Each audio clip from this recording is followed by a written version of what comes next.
Santal Anicoche. Aba, inamin ito ang presensya niya sa kampo ng NPA.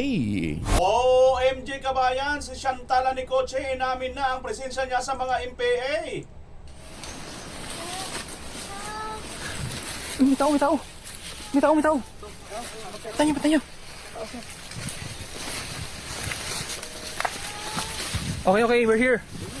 Okay. Ayan na mga kababayan, si Chantal Anicoche yung update sa kanya at kung sino ang kanya ritong ilalaglag at ang nagdala, nag-inganyo sa kanya para pumunta dito sa Pilipinas para makipag fleng, makipag yamiti ko na say! Ayaw kol! Bata pa ko kol! Kakarating ka talaga ng BBM. Ikaw talaga anti-clear eh. Hindi ka naman sa limelight. Anyway kabayan, ito po ang matinding revelasyon ngayon. Sino po ba ang nasa likod nitong pagkakahuli or pagkakapunta ni Chantal Anicoche dito nga po sa bundok? Ang sabi niya kasi, pakikipag-pleng-pleng lang. Ito po ngayon ang ating update patungkol po sa nangyari sa kanya. At kung nasaan na po ito ngayon si Chantal Anicoche. At nakakagulat kabayan, ang kanya pong ginawang revelasyon dito.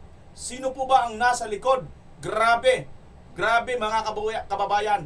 Matutuwid po ang inyong kulot na buhok pag malaman po ninyo kung sino po ang salot na nag-recruit papunta dito sa kanya at sa iba pang mga kasamahan nila, na yung iba nga po ay mga namatay po dyan sa bakbakan mga kababayan. Grabe po itong ating pag-uusapan ngayon. At ang isa pang matindi nating pag-uusapan kabayan ay ang update dito kay Tatay Digong. Yes po, may good news po tayo dito kay Tatay Digong. At sa pamamagitan po yan ni Attorney Kaufman. Akala lang po natin, wala pong ginagawang maganda si Attorney Kaufman. Pero tandaan po natin, nagtitiwala po si Tatay Digong at si Vice President Inday Sara dito kay Attorney Kaufman. At dahil sa pagtitiwala na yan kabayan, mukhang mayroon po tayong nakita na silip, na update, na kanyang ginawa na napaka-good move po ito towards para mapalaya ng tuluyan itong si Tatay Digong. Kabayan, kung gusto mong malaman ang buong detalye ng balitang ito, huwag mo pong i-skip ang buong video ito. Patapusin mo hanggang dulo para mayroon ka pong mapulot na tunay na impormasyon, hindi po fake news, dito lamang sa BMR Channel. Maraming salamat po muna sa lahat, sa walang sawang sumusubaybay, nagla-like at nag-share. Kasama na rin po ang ating mga trolls at bashers. I love you! Bawal ang wrinkles! Punta na po tayo kabayan dito po sa ating mga detalye ng ating pag-uusapan. Ito nga po si Chantal Anicoche ay nahuli nga po siya na nagtatago dito sa mahiwagang butas na ito. Nasa mahiwagang butas. At makikita nga po natin, matatandaan natin ang kanyang mga pronouncement before mahuli siya, ay talaga naman napakatapang nitong babaeng ito. Matapang po siyang nagsasalita laban po dito sa rehimeng Marcos, kung ano-ano po kanyang pinagsasabi. Kaya lang nandun po siya sa ibang bansa, sa Amerika nga. Kasi PhilAm po ito Now, mayroon pong nag-inganyo sa kanya na pumunta dito sa Pilipinas dahil sa kanya fleng. Ano ibig sabihin? Landitot muna konti. Kurutin ko yung ul mo dyan eh.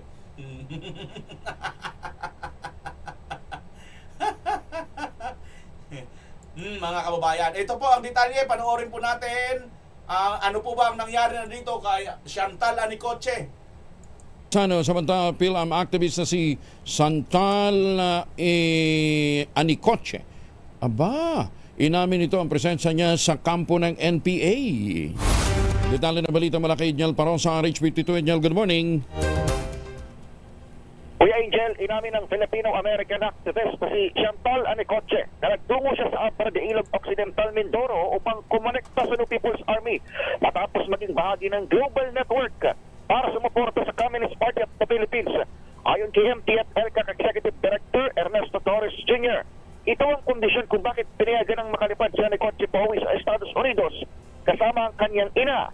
Ginawa ni Torres ang pagbubunyag bilang paglilinaw na hindi nag-issue ng order to leave ang Bureau of Immigration din ang patunay na absuelto si Anicoche. Sabi ni Yusek Torre, Inamin din ito habang sumasalang siya sa debriefing sa Camp Kapimping sa Tanay Rizal. Nakalipad na pa Amerika siya ni Kotse makaraang makumpleto ang medical procedure at sunduin mismo ng kanyang ina sa 2nd Infantry Division Army Station Hospital. Bago nitang na-rescue siya ng militar sa mismo lugar ng bakbakan laban sa NPA noon lamang nakaraang buwan. Ako sa Edniel Parrosa, nag-uulat para sa Diesel Tunay na absuelto siya ni Kotse. Due to leave ang Bureau of Immigration din ang patunay na absuelto siya ni Kotse. Sabi ni Asik Yusek Torre, inamin din ito habang sumasalang siya sa debriefing sa Camp Kapimping sa Tanay Rizal.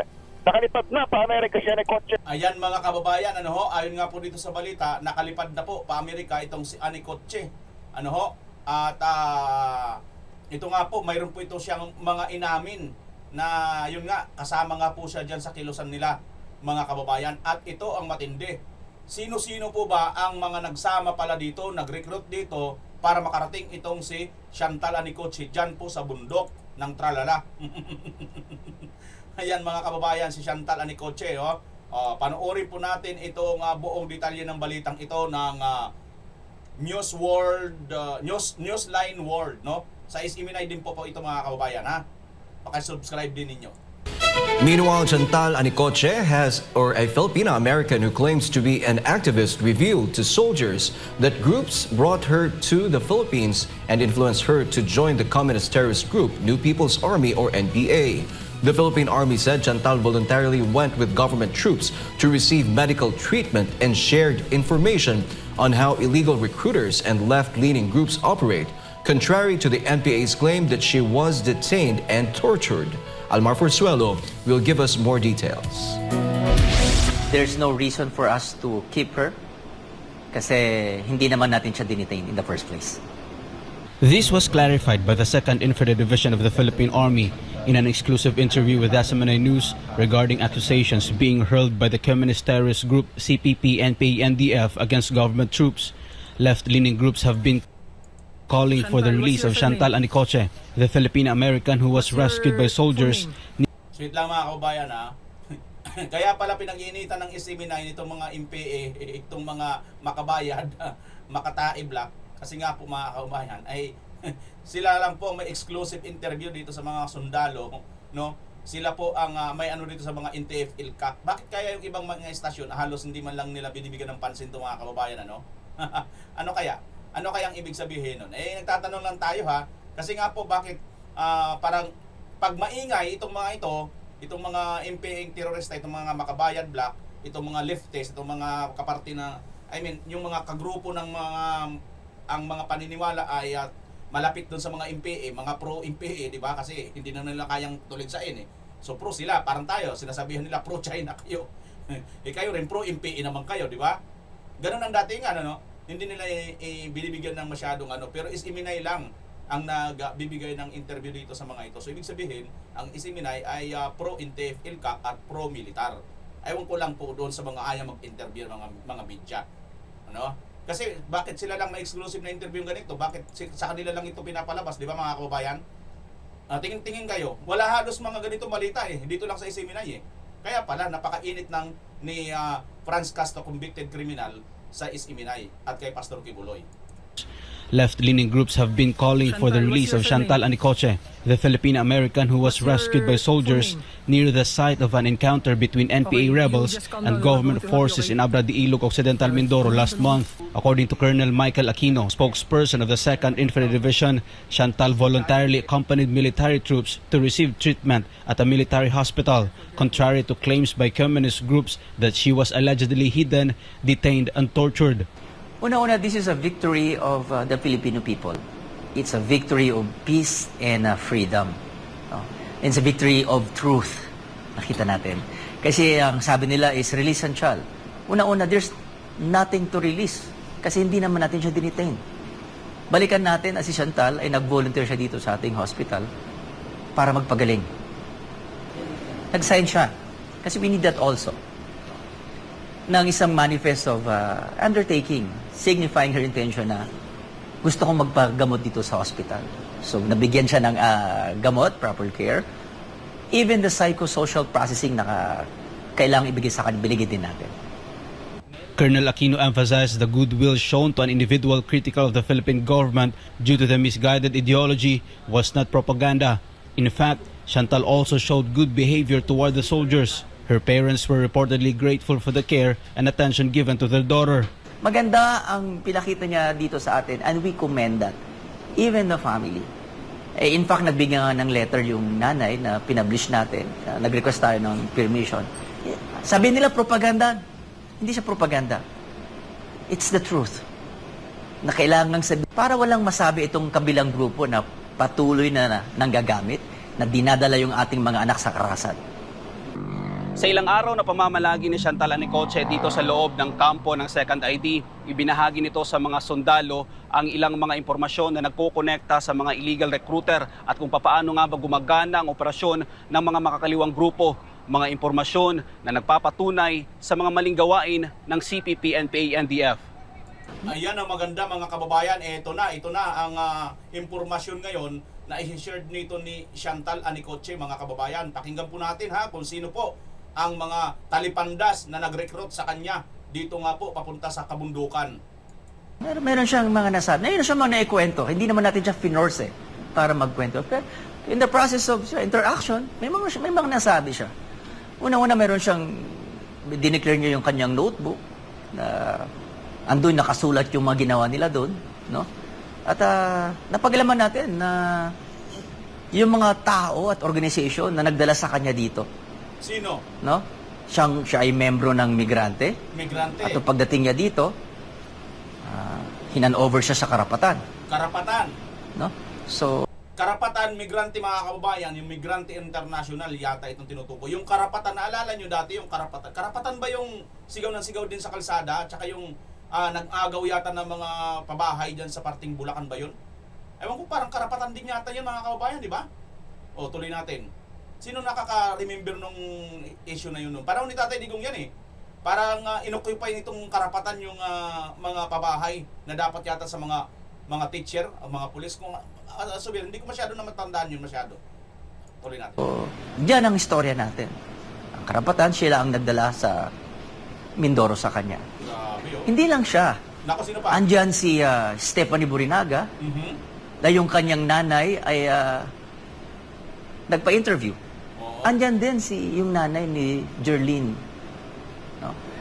At Ayan ang mga kababayan, andyan po yung dalawa, yung nanay ni Burinaga at saka nanay ni Jerlyn. Sino nga ba yung namatay dito sa mga ito mga kababayan? So nagpa-interview po ang mga nanay ng mga ito na kasama po ni Chantal na na-recruit po nitong mga ito papunta sa bundok. Sino nga ba ito talagang recruiter na ito? Sino itong mga pinangalanan ni Chantal, sir? sila ang nagsabi. Kasi may mga pictures na pinakita sila na andun. Sino? No? Andun. Kaya andun si Representative Reneco kasi Ayun na mga kababayan, booking itong si Kulot Salot. Nako. Kulot, halika dito Kulot. Kulutin natin yung tuwid mong buhok. Si Kulot, mga kababayan, si Reneco.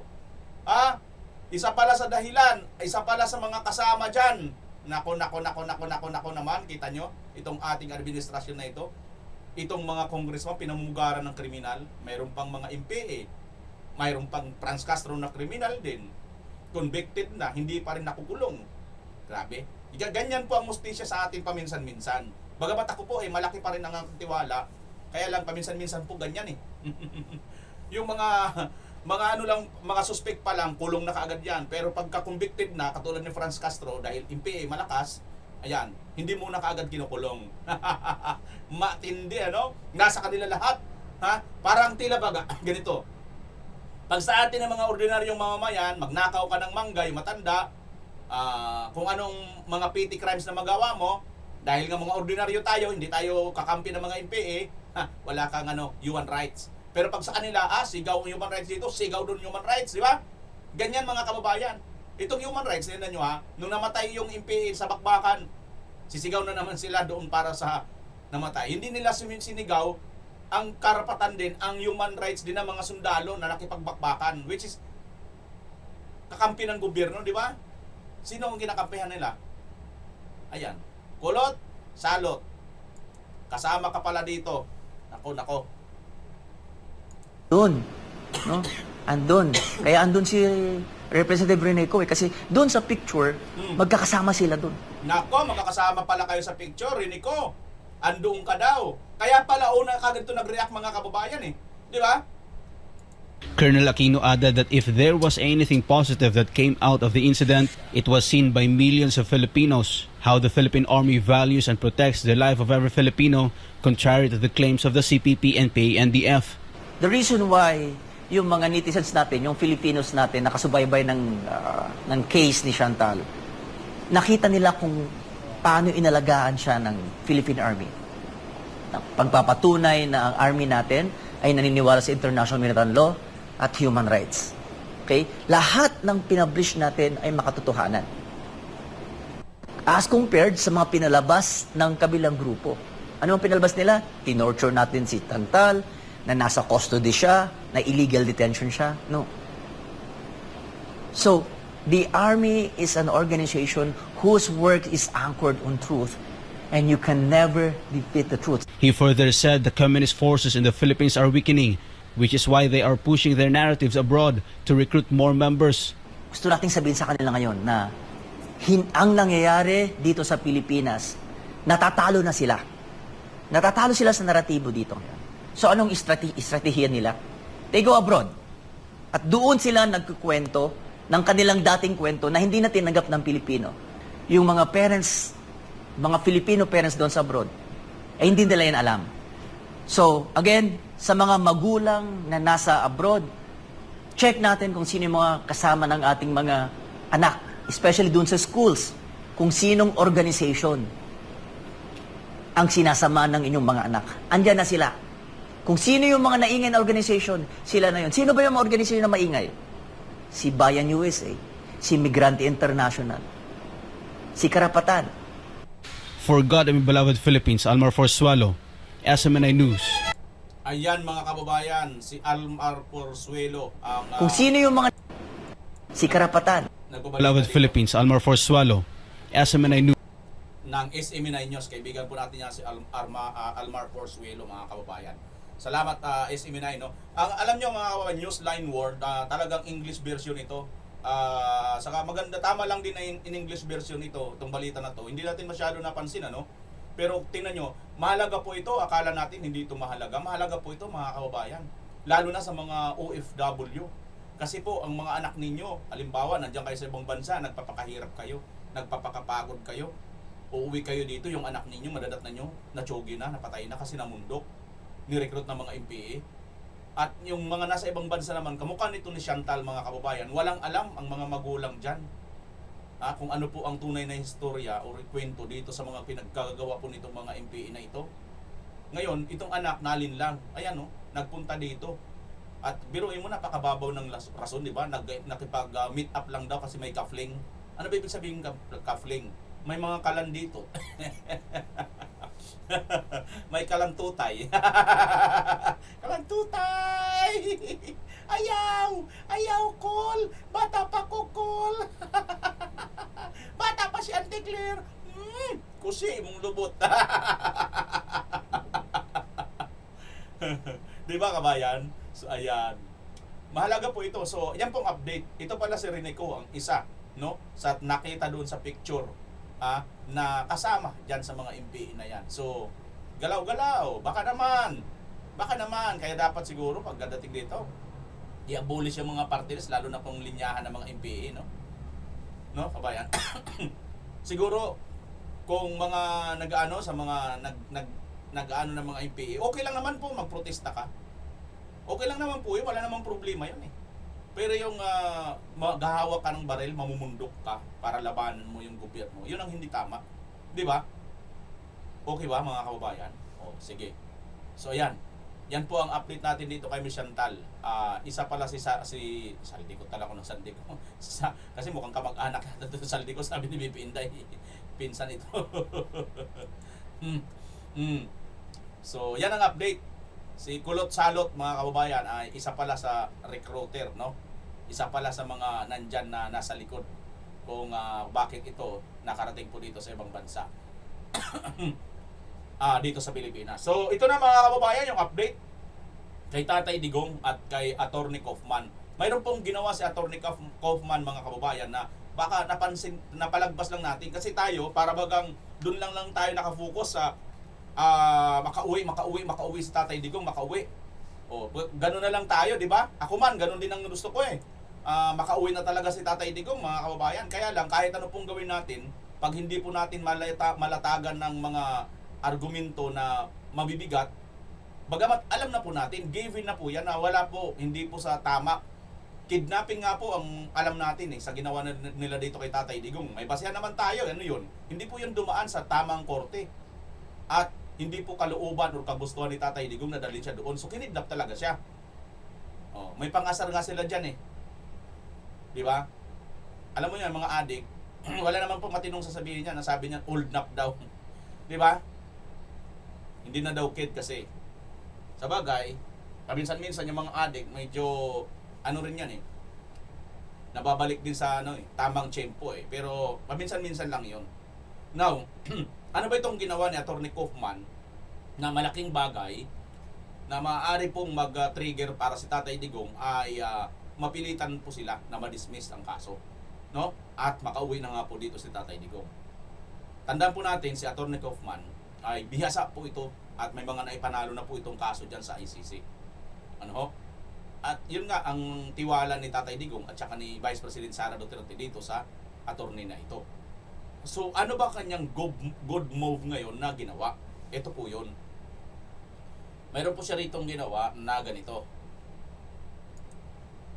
Kampo ni Digong humiling sa ICC na magdagdag ng ebidensya. Sabi dito, Abante News, 3 minutes lang ito mga kababayan naka-upload. Humiling ang kampo ni dating Pangulong Rodrigo Duterte sa International Criminal Court, ICC, na payagang magdagdag ng ebidensya bago ang nakatakdang confirmation of charges. Basahin ang buong detalye. Basahin natin buong detalye mga kababayan. I-click natin yung link nito. Sinasabi nito yon. Ito po yung buong detalye. Humiling ang kampo ni dating Pangulong Rodrigo Duterte sa International Criminal Court, ICC, na payagang magdagdag ng ebidensya bago ang nakatakdang confirmation charges. Sa petisyon sa pre-trial chamber 1 na may pitsang February 6. So bago lang po ito, February 6 lang ha. Hiniling ng kampo na pinangunahan ng abogadong si Nicholas Kaufman na magdagdag ng 78 items. 78 items to mga kababayan ha. Ang listahan ng ebidensya ng depensa. Listahan po ito ng ebidensya ng depensa. Depensa si Tatay Digong. Guys, take note nyo muna ito. 78 items ang listahan ng ebidensya para hindi tayo makalimot. Ha, take note nyo. Ayon sa kampo, ginawa ang petisyon matapos suriin ang 1,242 items mula sa prosecution na maaaring anilang maging exculpatory o mahalaga sa paghahanda ng depensa ni Duterte. Matapos daw po ginawa ang petisyon para suriin daw po yung 1,242 items na gamit naman ng prosecution, yung nag-aakusa sa kanya mga kababayan. The present request is supported by good cause and prosecution has confirmed that the additional of these items to the defense list of evidence causes it no prejudice. Pahayag ng depensa.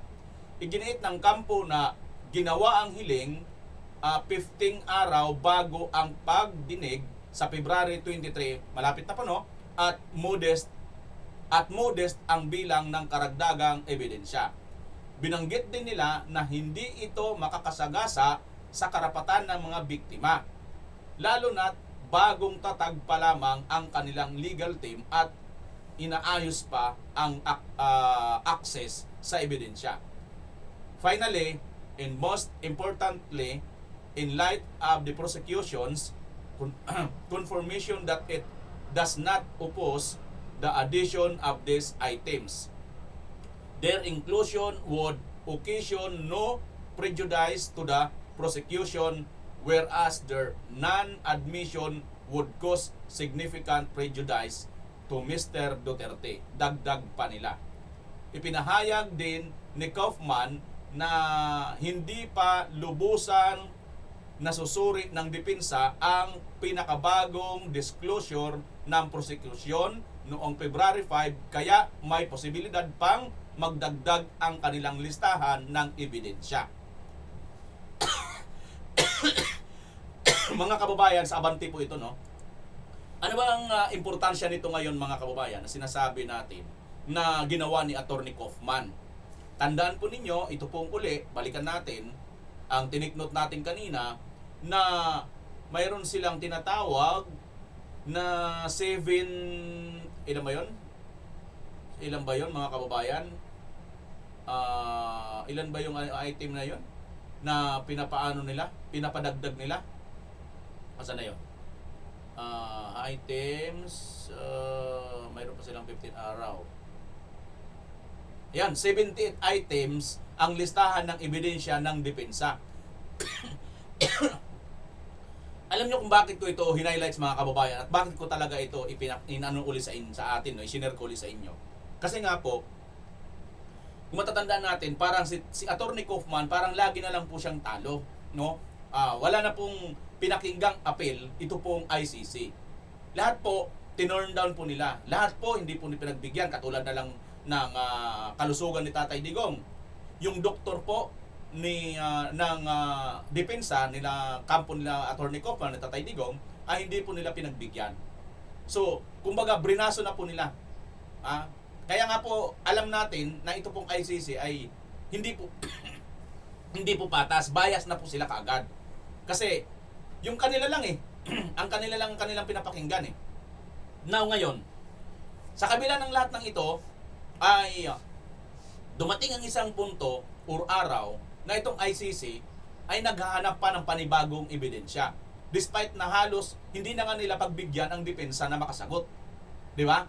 So talagang binabraso talaga nila. Ayaw nila talaga pagbigyan, ayaw nilang pakinggan yung kabilang panig. So lahat ng ito walang reklamo si Attorney Kaufman, kaya marami po ang nabubuisit at gusto nang papalitan itong si Attorney Kaufman. Ang problema, si Tatay Digong mismo at saka si VP Inday ayaw.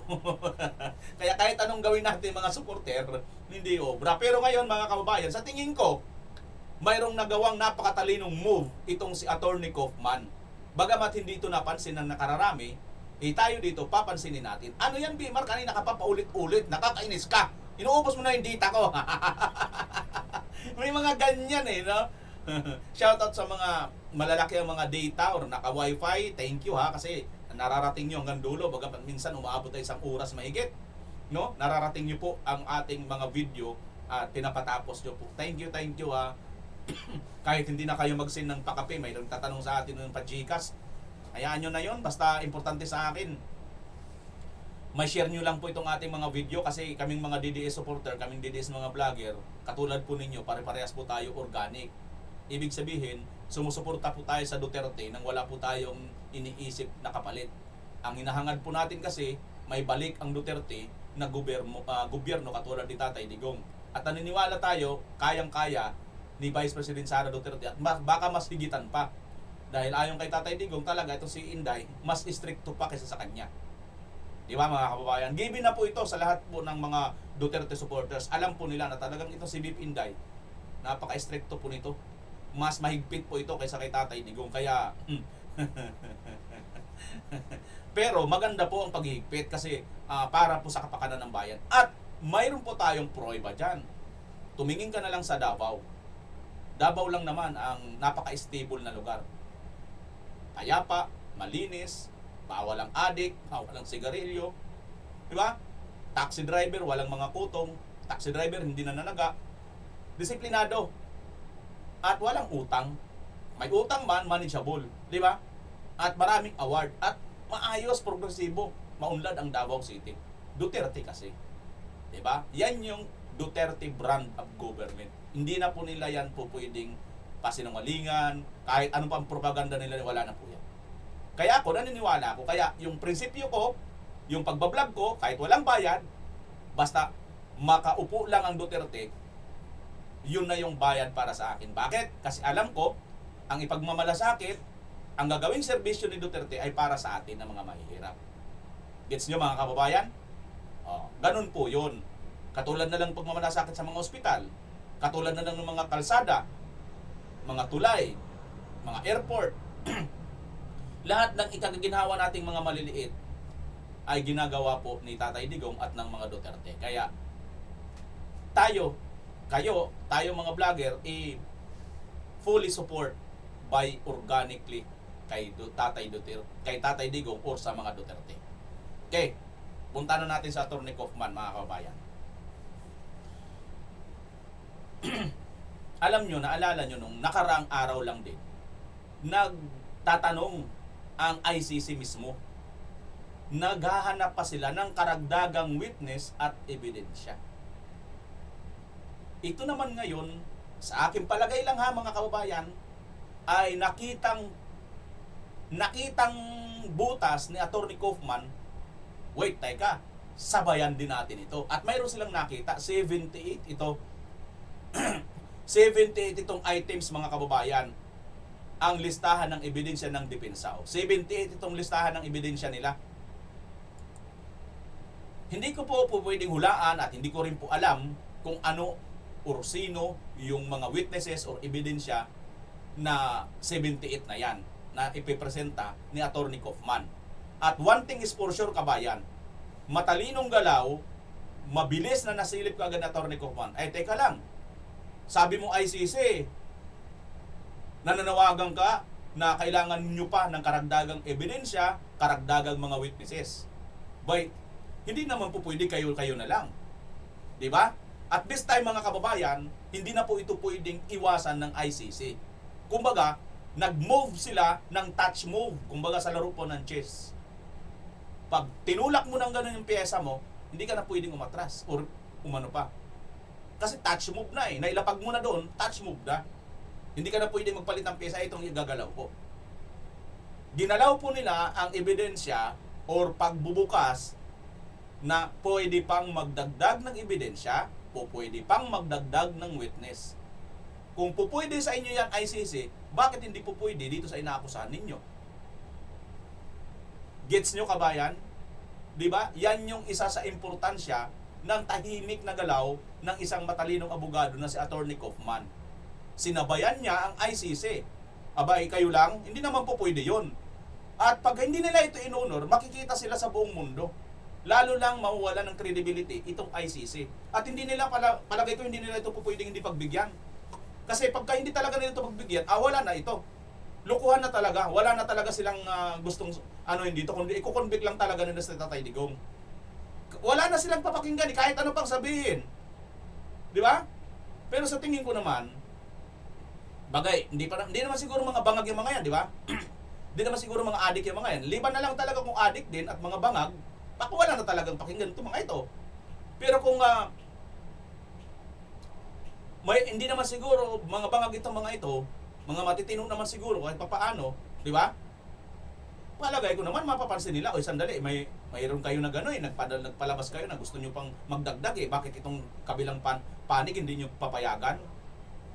Di ba mga kababayan? So, yun ang punto dyan. Ngayon, BMR, sino-sino ba yan? Na maaaring mga ebidensya na ito. Mag-ano nga kayo kabayan, magtumitingin nga rin kayo ng maaaring kung sino yung sino ang maaaring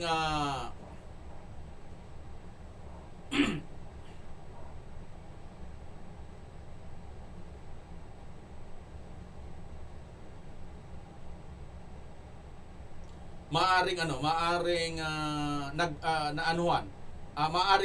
ebidensya or maaring gamitin nila. Sino ito mga kababayan?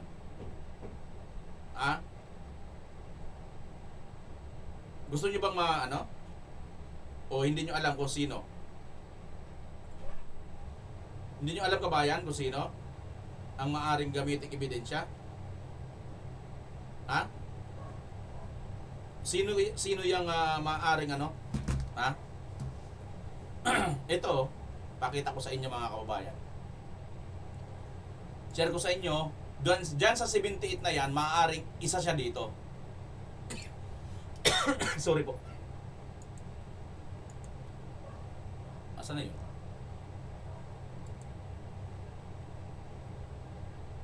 Sa 78 na yan ay... Bakit wala dito? Teka lang.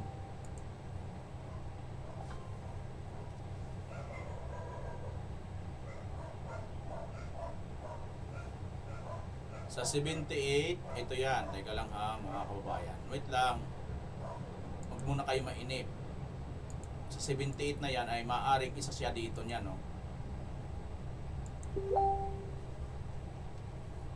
Teka lang ha. Ito yon. Ayan, mga kababayan. Yan ang maaaring isa sa magiging ebidensya. Ito pong si ang kanilang kanilang adiktos na santo. Yan mga kababayan, si Saint Kian ang maaring gamitin or isa dyan sa 78. Kasi si Saint Kian, isa yan pong malinaw na ebidensya na ang war on drugs na sinasabi nila na extrajudicial killing na sinasabi at kinakaso nila kay Tatay Digong dyan sa ICC ay patunay na gumagana po ang hustisya dito sa ating bansa sapagkat ang mga pumatay po dito ng mga pulis kay Kian de los Santos ay nakulong sa panahon mismo ni Tatay Digong. So, alam nyo na mga kababayan, malamang sa 78, isa yan si Kian de los Santos. Dito nga ngayon ginagawa ng santo nila nila Risa di ba? Tsaka ni Father Flavi, yung addict din. Talaga naman magsama-sama. Siguro pag si Father Flavi machoge na rin. Gagawan din nila itong Rebulto ng magsaysay award pag nag-iisa, nagsasaysay. Tapos ito si Kian mga kabayan. Jamming na sila, di ba? Ganyan na sila mga jamming na sila. Di ba mga kababayan? Yan malamang yan. So anong ibig sabihin nito, BMR? Simple lang. Malaking puntos po ito na ginawa ni Atty. Kaufman. Kasi makikita po nila na hindi po totoo ang bintang kay Tatay Digong patungkol po dito sa extrajudicial killing dito nga sa programa ni Tatay Digong na war on drugs. Bakit? War on illegal drugs. Talaga naman marami po maaari ang madamay dyan na inosente. Pero kahit may nadamay, nilapatan po ng hustisya ni Tatay Digong. Hindi niya po kinonsinti itong mga pulis. Taliwas sa bintang sa kanila. Taliwas sa bintang kay Tatay Digong na kinonsinti niya at ipinag-utos pa niya ang di umanong extrajudicial killing. Kabayan, kung ano po ang inyong masasabi, makikita nyo na lang po kung may katotohanan po yan. Malamang sa malamang, ito na siguro ang isa sa maaaring ikapanalo ng kaso ni Tatay Digong. Itong panibagong isinumiting ebidensya ni Atty. Kaufman. Ang 78, malamang kasama dyan ang isa, si Saint Kian de los Santos. Ano ang inyong masasabi sa buong video ito mga kababayan? Naniniwala ba kayo? Sa February 23, mukhang malapit na si Tatay Digong makauwi sa ating bansa. At alam nyo, ito senaryo lang, hypothetical senaryo lang. Makauwi man si Tatay Digong dito ng buhay or patay na, parehas pa rin po, malaki pa rin po ang ambag niya sa ating bansa at ang mga mamamayang Pilipino mag-create ng matinding hinanakit, matinding galit dahil po sa pang-aapi sa taong naglingkod ng malasakit sa mga katulad nating mga maliliit na mga Pilipino. Maniwala kayo sa hindi mga kababayan, mas lalo pa nilang nilagay sa kumunoy ang kanilang sitwasyon sa pagkulong, pagkidnap nila kay Tatay Digong. Kasi may mga ebidensya naman po tayong magpapatunay na kahit matindi na po ang ibinabato nilang putik sa mga Duterte ay hindi po tumatalab Ano ibig sabihin nito? Ha? Bukod pa yan sa mga mainstream media. Bukod pa yan sa mga kanya-kanya silang mga pasikat sa interview para masiraan lang si Tatay Digong, BP Sara at ang mga Duterte. Pero nagsama-sama na sila. Inubos na po nilang pera ng bayan. Ginamit na po nila para ma-wipe out ang Duterte pero hindi po sila nagtagumpay. Bakit?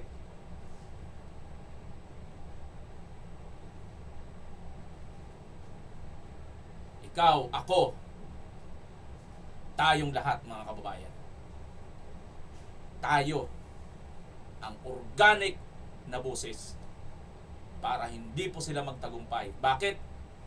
Hindi lang po natin nakita, naramdaman natin at naranasan natin ang totoong pagbabago sa ating bansa mula nang maupo itong Tatay Digong. At ang mga proyekto, hindi na po nila pwedeng burahin yan.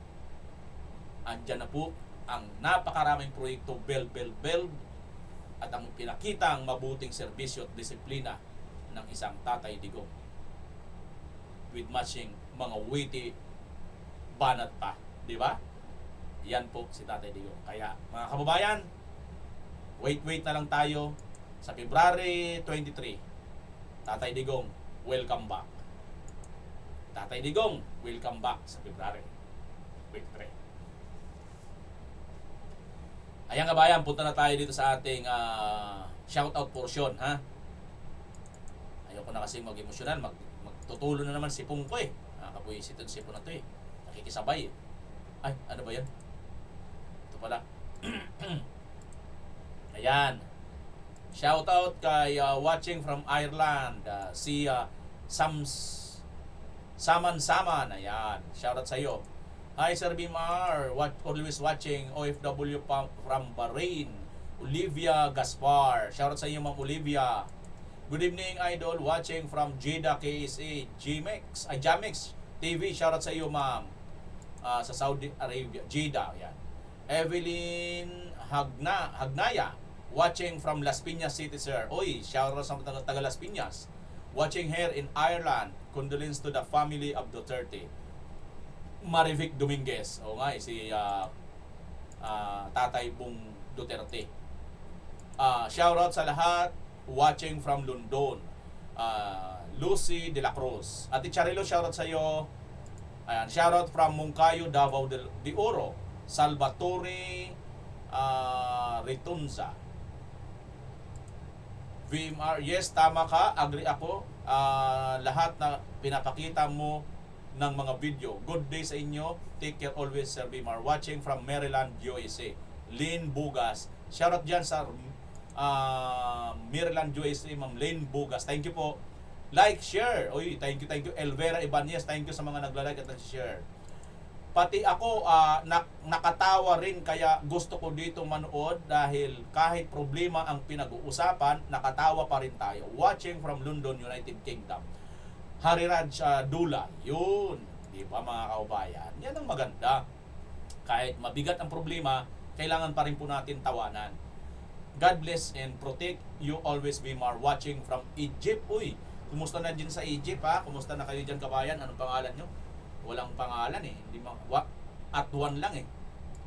Yan. Idol BMR, idol winner, inaasar mo talaga si Antigler siguro to. John Ray Duazo. Shoutout sa iyo, John Ray Duazo, taga-saan ka? Kaya hindi papayag si BP i-reveal si Mary Grace dahil confidential nga siya. Sabi ni Melda Noke. Correct. Paano nga siya i-reveal confidential? Gusto niyo bang magurgur yung pamilya niya pati siya, no? Oy, kamuti mo to. Shoutout sa iyo. Pilipinas Duterte pa rin. Yung aking brother, kaibigan, no? Hindi abogado si Conte kaya walang alam sa batas. Sabi ni Carmen Francisco. Abogado naman, konti nga lang jotak. Hahaha. Natatawa ako, Bimar, sa Mary Grace Piatos na intindihan ko.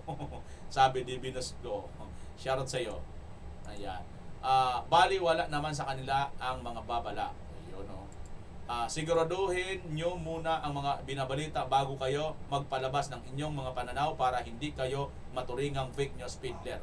Sabi ni Nalda. Correct. Yan naman ating ginagawa dito mga kababayan, di ba? At sinishare lang naman po natin binabalita eh.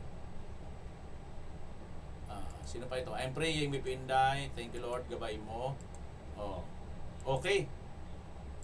Ito pa. Dapat lang talaga ulitin ang video. Go tayo mga Duterte, solid Duterte, sabi ni Amalia Di Baez. Yes, may binabasa po yan. Bigay ni scripted daw. Tama, huwag iboto mga magnanakaw. Ayan. Sabi ni Josie. Go lang po para sa bayan. Duterte watching from Alaska, USA. Yan ang ba't ibang mga lugar na hello, Sir BMR and ka-VMR, sabi ni Ethnic RN. ICC, iwan ng ICC na yan. Natapalan na yata o yun. Mukhang natapalan na daw mga kaway, sabi ni Ethnic RN. Okay kabayan, yan na po ang ating talakayan ngayon sa araw na ito, sa araw ng linggo. Maraming salamat. Kung gusto mo ma-shoutout, paki-comment mo dyan sa baba. As usual, Pilipinas. Bye-bye!